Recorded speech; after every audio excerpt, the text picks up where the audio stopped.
Hi guys, RCB vs Punjab ஒரு வழியா win பண்ணிட்டாங்க RCB. இது வந்து பெரிய சந்தோஷங்க. நம்ம வந்து பழைய காலத்துல 2008ல இருந்து RCB பார்த்துட்டு இருக்கோம். இன்னைக்கு ஜெயிக்கும், நாளைக்கு ஜெயிக்கும், இன்னைக்கு ஜெயிக்கும், நாளைக்கு ஜெயிக்கும், தொடர் தோல்விகளையே கண்டிருந்த இந்த RCB இன்னைக்கு ஒரு வழியா வந்து வின் பண்ணியிருக்காங்க. நம்ம வந்து தோல்வியை கண்டா நம்மளுக்கு வந்து ஒரு உதாரணமா சொல்லுவாங்க, படிக்கட்டுகள் வந்து நீ தோத்துட்டே இருக்க, ஒவ்வொரு படிக்கட்டு ஏறிட்டே ஏறி திருப்பி முயற்சி செஞ்சுட்டே இருந்தா கண்டிப்பா ஒரு நாள் வெற்றி அடைவ அப்படின்னு சொல்லி நம்மளுக்கு சொல்லுவாங்க. அதுக்கு வேற உதாரணம் நீங்க எங்கேயும் போக தேவையில்லைங்க. RCBன்னு சொல்லி நீங்க வந்து வருங்கால தலைமுறைக்கு நீங்க கண்டிப்பாவே சொல்லலாம் இந்த RCBயை. ஏன்னா 17 வாட்டி ஃபைனல் வரைக்கும் IPL 17 வாட்டி இப்படியாச்சும் வின் பண்ணிடுவாங்கன்னு சொல்லிட்டு 18வது வாட்டி ஃபைனலுக்கு போயிட்டு ஜெயிச்சிருக்காங்க. 3 வாட்டி வந்து பாத்தீங்கன்னா ஃபைனல் வரைக்கும் போயிருக்காங்க இந்த RCB.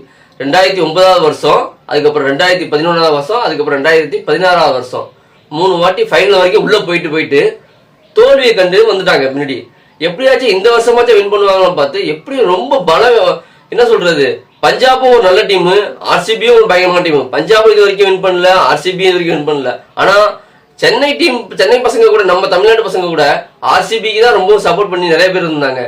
அதே போல RCB தொடர் தோல்வியை செஞ்சாலும் இந்த வாட்டி நல்ல ஒரு வின்னர் கொடுத்துருக்காங்க. ஃபைனல் மேட்ச்ல டாஸ் போட ஆரம்பிச்சாங்க பஞ்சாப் RCB. இதுல யார் வின் பண்ணாங்க பாத்தீங்கன்னா பஞ்சாப் தான் டாஸ் வின் பண்ணிச்சு. எடுத்தோடனே ஃபீல்டிங் சூஸ் பண்ணிட்டாங்க. எடுத்த அடி தோல்வியே வந்து RCBக்கு பெரிய தோல்வியா இருந்துச்சு. ஏன்னா ஃபீல்டிங் எடுத்தா கண்டிப்பா ஜெயிக்கிற வாய்ப்பு இந்த பிச்சில் கண்டிப்பா இருக்குன்னு சொன்னாங்க. அதே போல பஞ்சாபும் அதே போல ஃபீல்டிங் தேர்வு செஞ்சாங்க.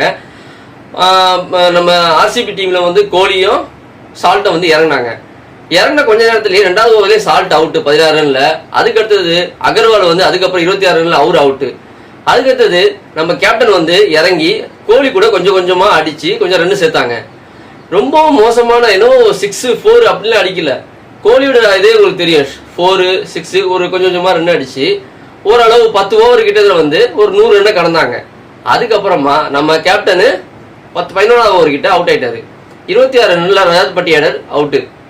கோலி ஓரளவு கொஞ்சமா நின்று விளையாடி இருந்த ஆளு 14வது ஓவர்ல கோலியும் அவுட்டு. கோலி வந்து 43 ரன்ல அவுட் ஆயிட்டு போயிட்டாரு நம்ம ஆளு.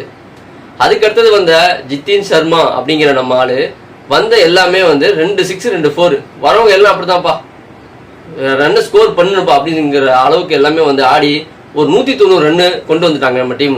அதுக்கப்புறம் இறங்கின பஞ்சாப் டீம் ஓரளவுக்கு கதிகலங்க வச்சிட்டாங்க RCBயை. வந்த 2 பேட்ஸ்மேனும் அடின்னு அடிக்கிறாங்க. 4-6 இந்த பக்கம் பறந்துட்டே இருக்குது.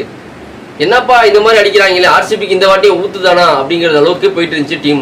அதுக்கப்புறம் விக்கெட் ஊந்ததுக்கு அப்புறம் தான் RCBக்கு கொஞ்சம் அளவுக்கு ஒரு மனசு திருப்தியா இருந்துச்சு. ஒரு விக்கெட் ஊந்தாலும் அதுக்கப்புறம் வந்த லிவிங்ஸ்டன் வந்து ஒரு பக்கம் 4-6 அந்த ஆளு அடிச்சிட்டு இருந்தாப்ல. அவரும் விக்கெட் ஊந்ததுக்கு அப்புறம் தான் RCBக்கு கொஞ்சம் நம்பிக்கை வந்துச்சு.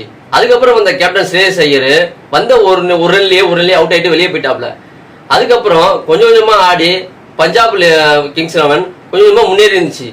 ஆனா பக்கபலமா இருந்தது யாருன்னு பாத்தீங்கன்னா சாசான் சிங் அப்படின்னு சொல்லிக்கிற சிங் அப்படிங்கிற ஒரு ஆளு வந்து நின்று ஆடி அடிச்சுக்கிட்டே இருக்காப்ல. ஒரு பக்கம் நெருப்பு கையில பிடிச்சிருக்க மாதிரி RCB நின்றுருக்காங்க. என்னடா வந்தா இவன் சிங் வந்து அடிச்சுக்கிட்டே இருக்காப்ல, 6-4 அடிச்சுக்கிட்டே இருக்காப்ல. நம்மளுக்கு இந்த வருஷமும் ஊத்து போயிருங்களுக்கு, தோத்துருவோம் இன்னைக்கும் இந்த வருஷமும் அப்படின்னு சொல்லிட்டு RCB ஒரு அப்படியே பயத்திலே இருந்துட்டு இருக்காங்க. கடைசியில ஒரு ஓவருக்கு 29 ரன் அடிக்கிற மாதிரி இருந்துச்சு.